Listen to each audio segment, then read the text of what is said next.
this is Doris from the Art and Nature Center at the Peabody Essex Museum, and today I'm going to show you how to make a spinning top that can also draw.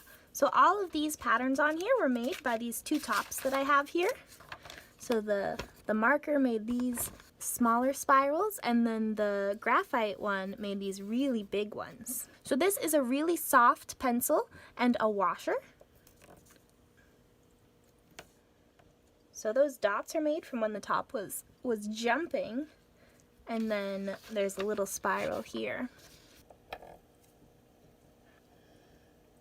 So you can see it makes a larger circle, and the top itself is also spinning in tiny circles.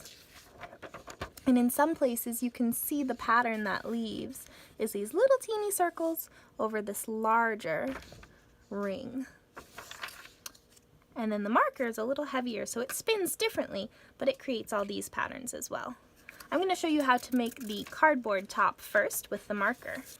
The quickest way to get the shape we're looking for is to trace a CD onto your cardboard, and you want to make sure to trace the outside and the inner circle because that is where you'll cut the hole for your marker. But if you don't have a CD, you can use a bowl that's roughly the same size, a smaller bowl, and trace that onto your cardboard, and then find the center of this circle with a ruler.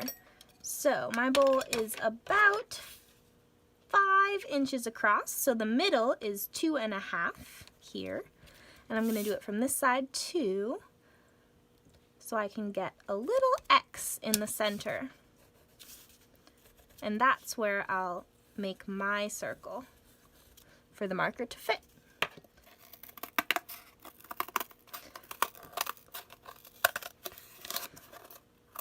So with cardboard, it's often easier to cut it off in sections as you go around.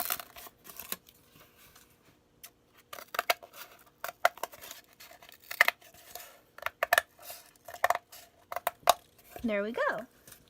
And now for the center here, I'm going to use my pencil to poke a hole first. I want to make sure my fingers are not behind that hole.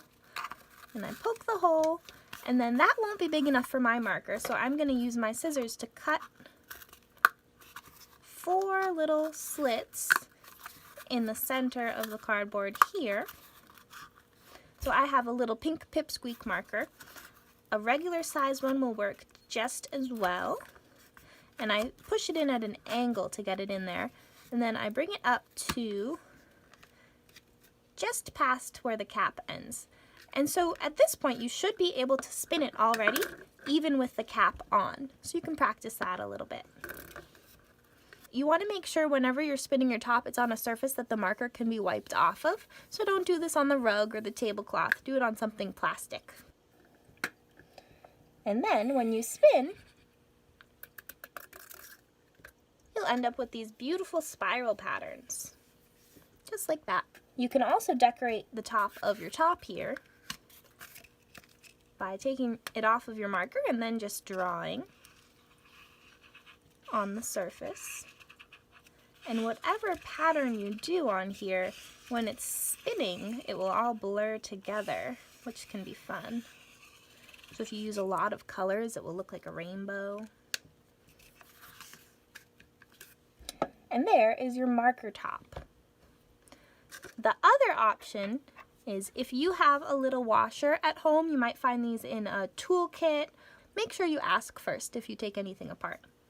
And then you want to find a really soft pencil to make that. So I have another washer here, and this is a colored pencil that has been sharpened all the way down, so it's really teeny.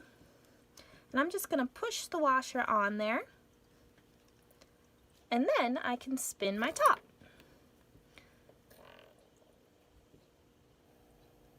And so this colored pencil isn't super soft. If you have a watercolor pencil that's been sharpened all the way down, it'll be pretty soft and it will draw more. But you can see a little bit of the markings if you look at it really up close. The really soft pencil works way better. If you have any charcoal pencils or chalk pencils, those ones work wonderfully.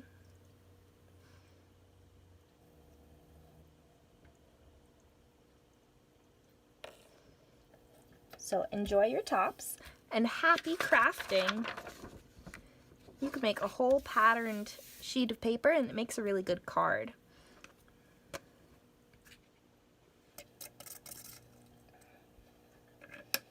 All right, remember to share your creations with us on social media, and have a lovely day.